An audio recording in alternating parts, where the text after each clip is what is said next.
Hey, everybody, welcome to Warrior Biz Network. I've got Brian, otherwise known as Dingy here. What's up, Dingy? Jasmine, good to be on the podcast. Doing well, doing well. Over here at NTS, just keeping business moving, keeping the train going down the tracks, and how are things over there with you? Welcome to the Warrior Biz Network podcast, where the men of F3 Nation come to share, learn, and inspire, unlocking the secrets of business and life along the way. Join us as we dive into the stories of PAX entrepreneurs leading the charge in the world of business. From the heart-pounding challenges to the exhilarating triumphs, discover how these warriors in business are making an impact through the principles of fitness, fellowship, and faith. It's time to unleash your potential and join the ranks of F3's finest.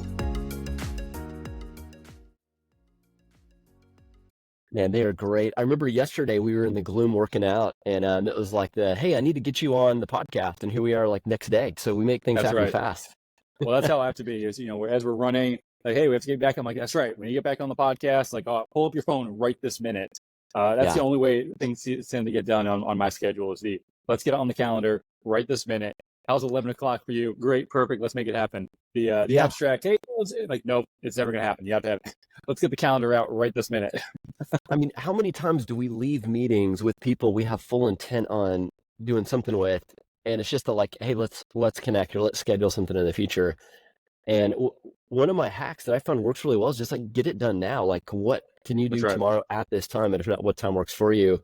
Because that, I mean, put stuff into action, and it works. I mean, we're here right now because of that. Yeah, it's definitely good for business as well. Good for personal plans. Make the next meeting right away. But definitely even in business, I found a lot that there's certain times and conversations that when you get people on the Zoom, get people talking, everything, these big plans, big dreams, and huge motivation, and then afterwards it just dies.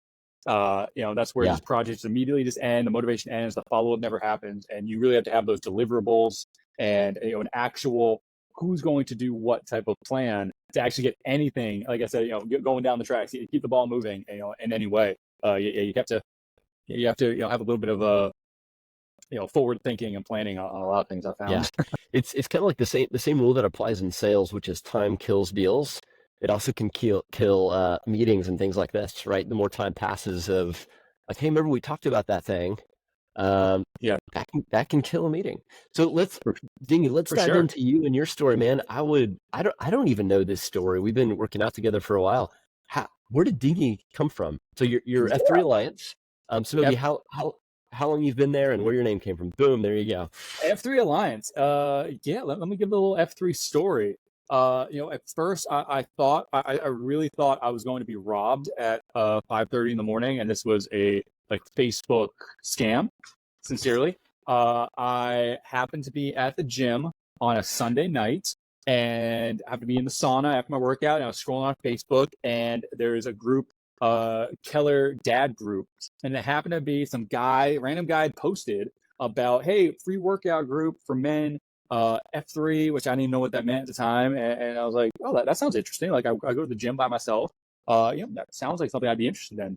And so I messaged the guy directly, and it turns out his name was Pit Boss. And I messaged him like, hey, what's this thing all about? Like, what's this all about? He goes, oh, tomorrow morning, like, come on out, 5:30 tomorrow morning.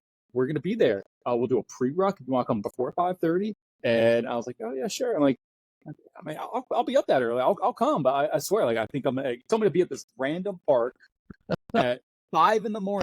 Can you get robbed? I'm like, I'm definitely, and this is a guy I met on Facebook. I'm like, I'm definitely going to get robbed.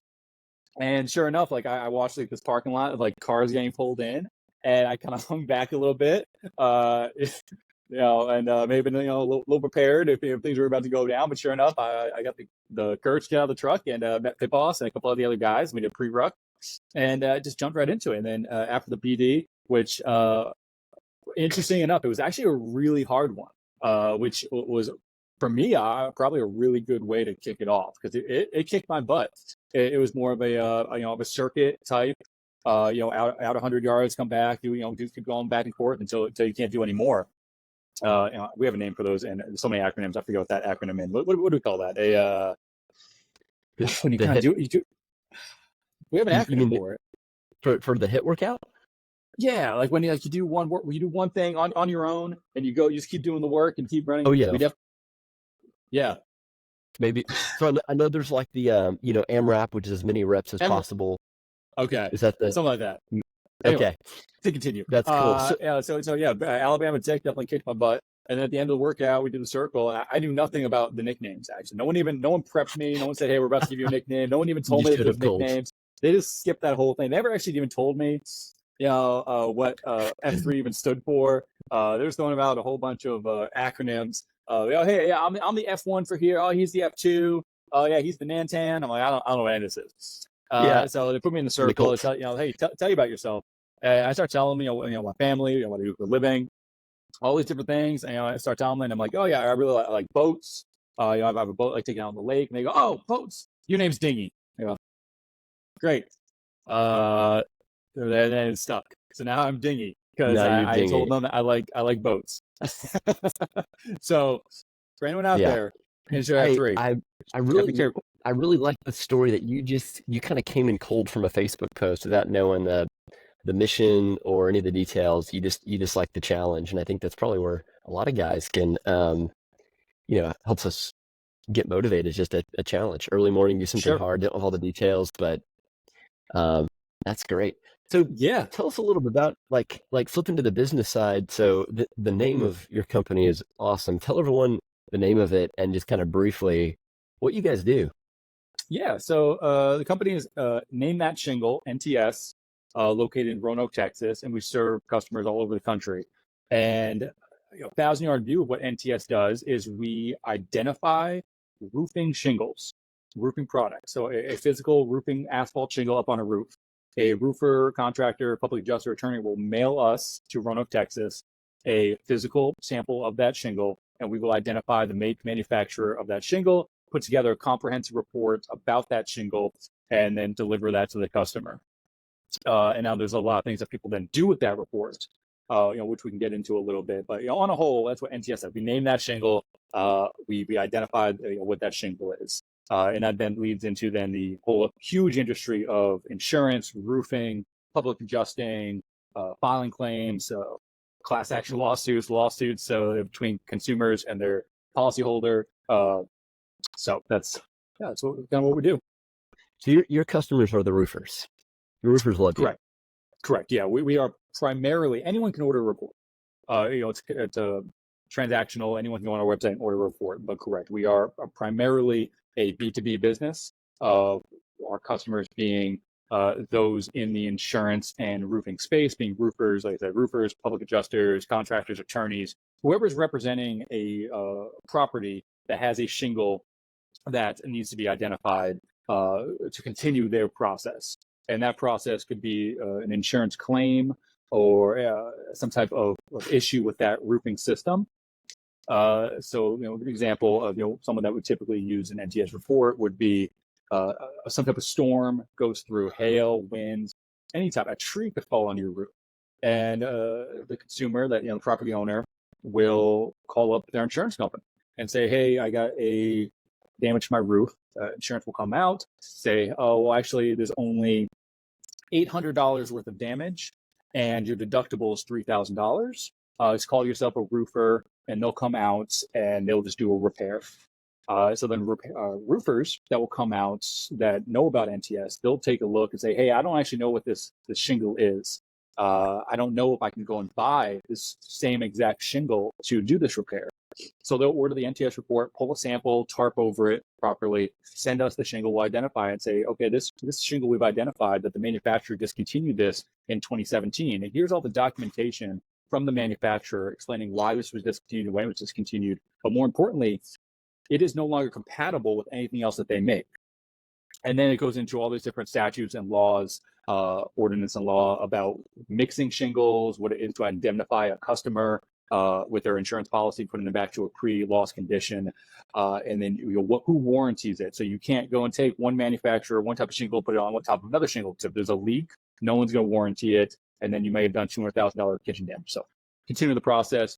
We will send that report that then they can then give to the policy, the consumer, customer, the property owner, and use that as evidence for why a repair may not be the appropriate thing to do, that they may actually need to replace the whole slope of the roof, or maybe a full roof replacement if the way it's that property is designed.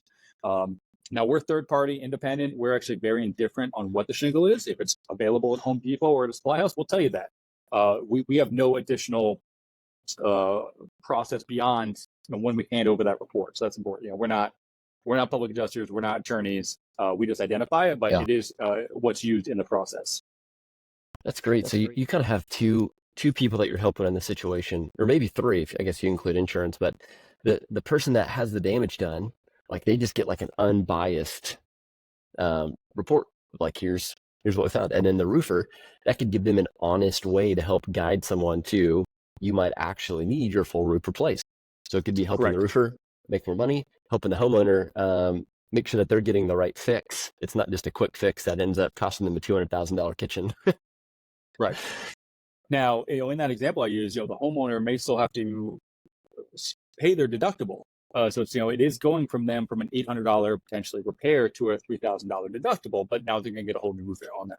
However, we've actually had, another way the conversation's gone, where the roofer will show that report to the homeowner, property owner, and explain that that roofer is uncomfortable doing a repair because of these reasons, because it's not compatible. I can't go and buy anything on the market that's compatible with the other shingles on their roof. So that roofer actually won't do that repair because they know that it won't be warranted by the manufacturer, and then they would actually be, the one potentially responsible if there's further damage or loss.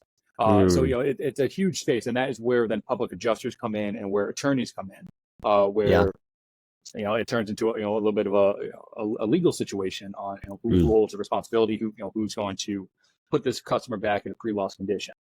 So there's a whole bunch of conversation, whole different ways, which is why, for us, education is the most important part. So we have a Facebook group with, I think, 27,000 roofers in our private Facebook group, where a lot of education and help is given from business to business, from roofer to roofer. They're sharing all these stories and tricks of the trade for how they are navigating this space.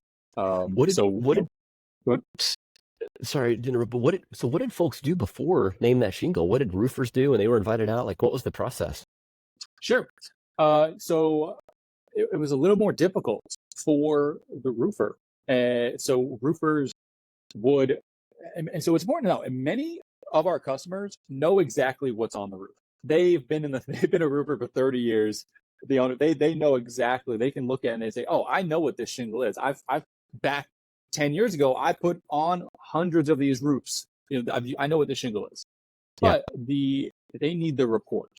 They need to have someone else come in. The insurance company tells them to go pound sand. If they tell them, "Hey, this is the shingle, I can't go buy," the insurance company tells them to go pound sand. So it holds more weight that we have this report available. But before this, they would have. You can go to a supply house. You can go to the your roofer rep, your sales rep, and they would help you identify. They've been selling shingles for decades, and they can tell you exactly what it is. But you wouldn't have the same type of report that has been invaluable to our customers, because it takes a lot of the argument or back and forth rather between it's like, here's this report, here's what it says, and then when there's some pushback on the reports, they can start asking some really good questions, such as, what in the report don't you agree with? Where in the policy does it say this report's not accepted? So you can start asking those types of questions to start pushing the ball in the right direction.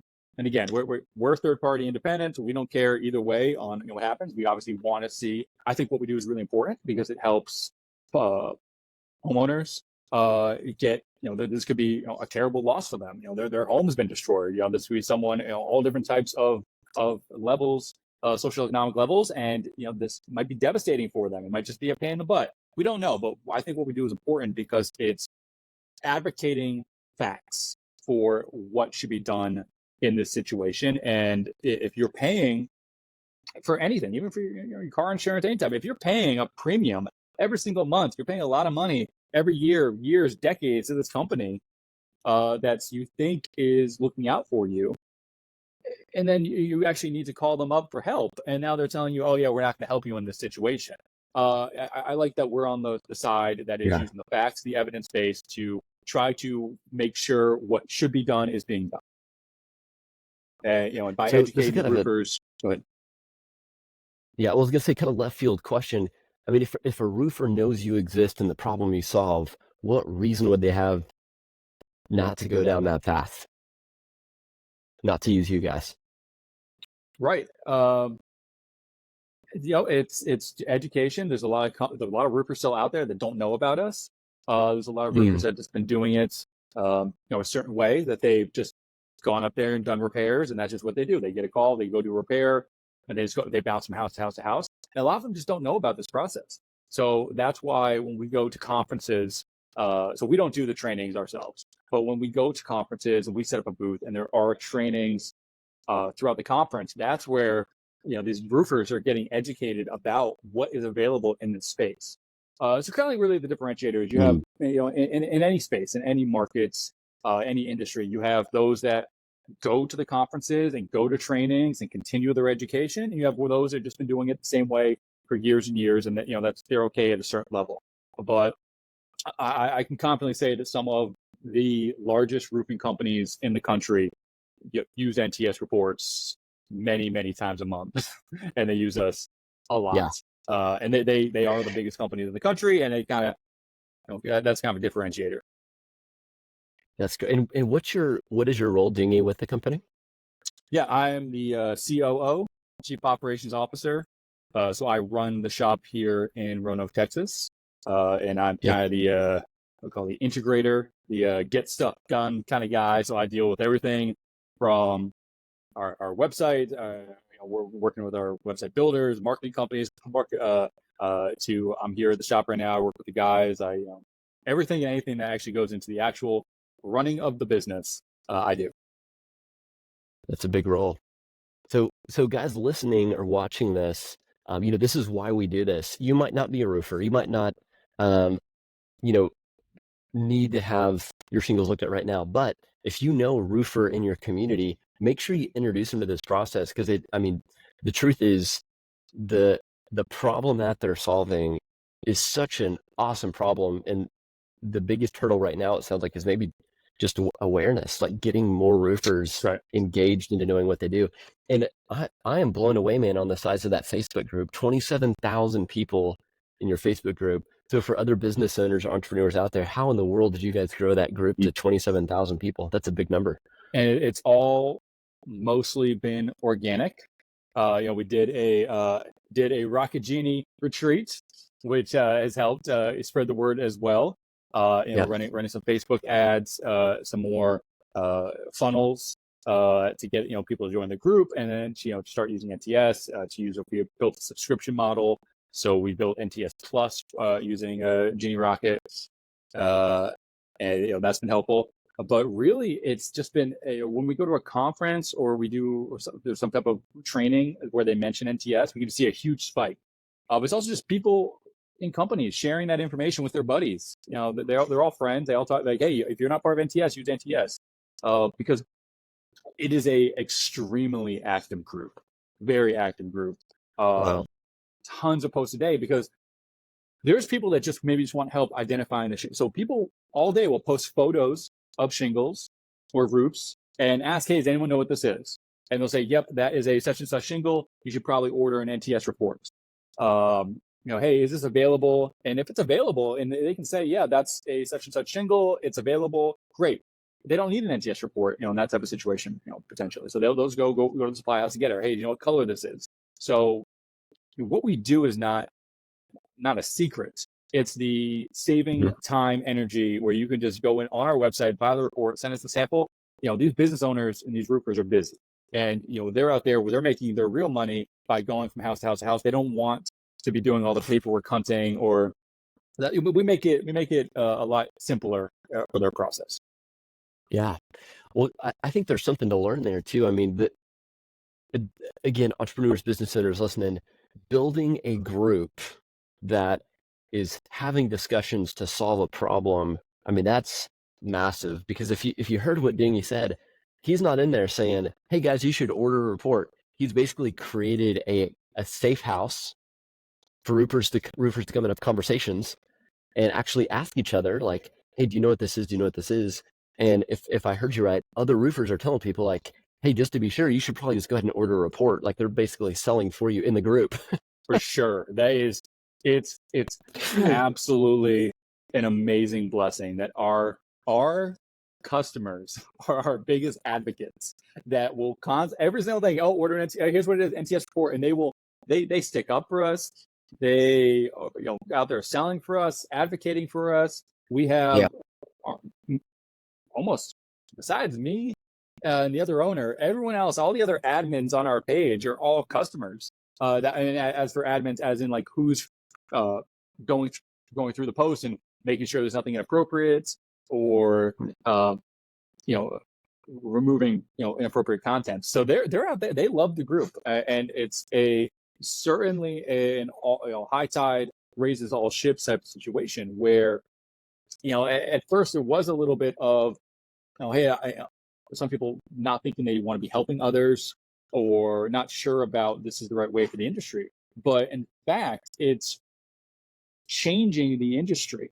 It is having more educated consumers, more educated businesses that we're dealing with helps the process. And by every report being sent to an insurance company, for example, every report being used as an identification is just solidifying us in this space and makes it harder for someone to say, oh, we don't accept that report, or we don't agree with what's on this report, because if they're seeing it multiple times a day, it makes it a little hard for us to be ignored. Yeah.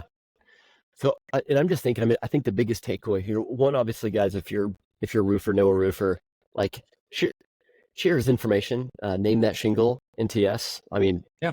Well, even homeowners, people, even owners, business owners in the Warrior Nation, or anyone in F3 or anyone that, even as a homeowner, just be aware that there's such thing as discontinued, incompatible shingles. And it's important for you as a homeowner to know what's on your roof. This way, if there ever is a situation, you can say, okay, I can't go and purchase this on the markets. People may be more familiar with that with maybe tile in their bathroom or tile in their entranceway. If anyone's ever had a situation where they're walking in their front door with something heavy and they're going through their tile and boom, smash one tile on their floor, good luck trying to go and find that exact tile. You might just have that as the family story of you have all blue tiles and there's that one purple tile on the floor. Oh, what's the story with that one? Oh, we broke it. We weren't able to go find that tile. Well, if they're in the type of insurance, go ahead. Go ahead. Yeah. So if you're in an insurance situation, that's not acceptable to have. I mean, that's a good example. To say clearly there's something here that's not like the others, and it goes in different states. And this is where we start going back into the law and rules. Some states have an appearance rule, some states don't. So it does matter state by state. Some states, what we call a matching state and not matching state. So it is state by state of what is allowed and what is not allowed, what policies are allowed to have, what policies are not allowed to have. But in some states, for example, that would not be allowed. That would not be indemnifying the customer to be putting a purple tile back where all the blue tiles are. They would say, actually, we need to rip up all these tiles to reinstall. Now, that's maybe an extreme example, but along those lines. So the hypothetical is along those lines. Yeah, so it's almost like the your next company could be name that tile. You could kind of create a whole family of. Well, we've actually in our group we have changed the group to called name that shingle, tile, siding, and more. Because there is a plan for one day in the future. We're always talking to different SMEs about adding different materials. Right now this is definitely solidifying ourselves in this exact space, the asphalt shingle space. But that is the plan, is for one day in the future to call name that surface. What we do a lot, more than just shingles. But as a business owner myself, I'm always advocating for slow and steady. I respect those that are always shooting for the moon and coming up with new innovative ideas every single day. We got those dreamers who like to come up with new ideas every minute. I find that my role in this company specifically is to slow and steady with what we're doing, Yeah. to not be shaking, not shaking the world too much every day. Yeah. So I think one of the big powerhouse messages here, I think still is that the power of that Facebook group. So for example, let's say someone here listening, this is just completely random, but let's say that you own a flower shop and you're selling flowers. You got to be thinking about who is that dream customer that you can serve. So if you get, let's say, landscapers are the person that buys flowers from you all the time, um, create create a landscaping group and invite people to that group and create so much value and so many tips of how you can add value to landscapers that when they need flowers, it's like obviously they're going to come to you because you've created a trusted and safe environment. I mean, we do the same thing. We've got a community called BAM, which stands for Be a Marketer. And, I maybe have a little bit fewer than 1,000 people in there now, but the idea is create a safe place for people to talk about marketing and have conversations and share wins and give each other high fives and do tips. It's not all about my software, my product, working with me. It's about we're trying to support people that are achieving that mission. And then you become a missionally driven business, which Dingy, I think is just amazing. You guys have created such a movement and such a mission with roofers where they just go and congregate and talk about it. And it's in a That's right. channel that you own. So I just want to say if you are listening and you're a business owner, be thinking about what group could you create, who's your dream customer, and how could you add so much value there that you could do something similar to what Dingy did. For sure. Yeah. And actually one of our biggest challenges with our Facebook group, believe it or not, is those that join the group and don't know that we're a company. That's one of our biggest challenges with the group. How funny. Yeah. They're in the group, and sometimes it's because you can go look as an admin, like, oh, they've been part of the group for 7 months. How do they not know we're a business? Yeah, you can. There's a scene in a movie that I always make laugh. I say, hey, we sell this stuff. You know that, right? What movie is that from? I believe it's How High. Okay. Where you got guys getting down on something, and they're like, we sell this stuff, right? He's like, oh no, I'm just having a taste. I'm just having a taste. We said, hey buddy, we sell these reports. Here, go to pro.ntsid.com and buy a report. We would love your support. We sell hats. Hey, you want oh man, hey, can I get a hat? Yes. You can go on our Shopify website and you can buy a hat and support our mission. Yes. Yeah. People see people with a hat and like, hey, how do I get a hat? Yeah. But dude, go buy one. I think that's kind of cool though, because you're not getting people that are coming into the skeptical, like with a skeptic, right? Like I'm joining a businesses group, and I know that I'm their dream customer.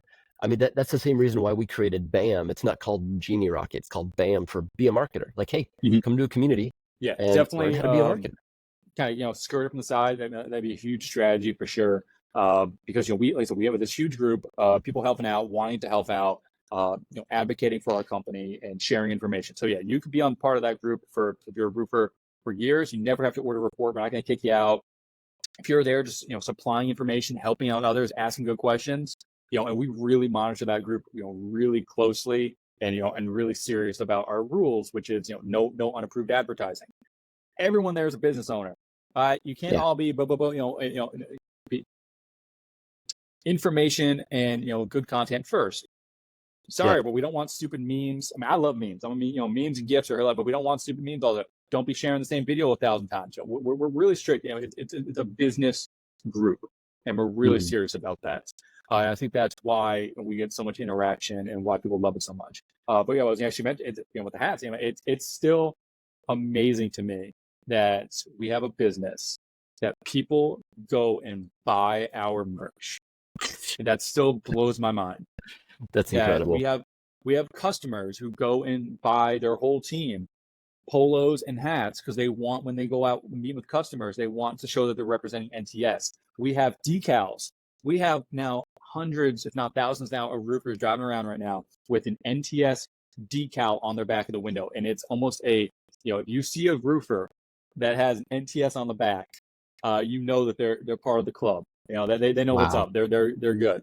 So How it's cool. it's really cool. Yeah, it's really cool. Yeah.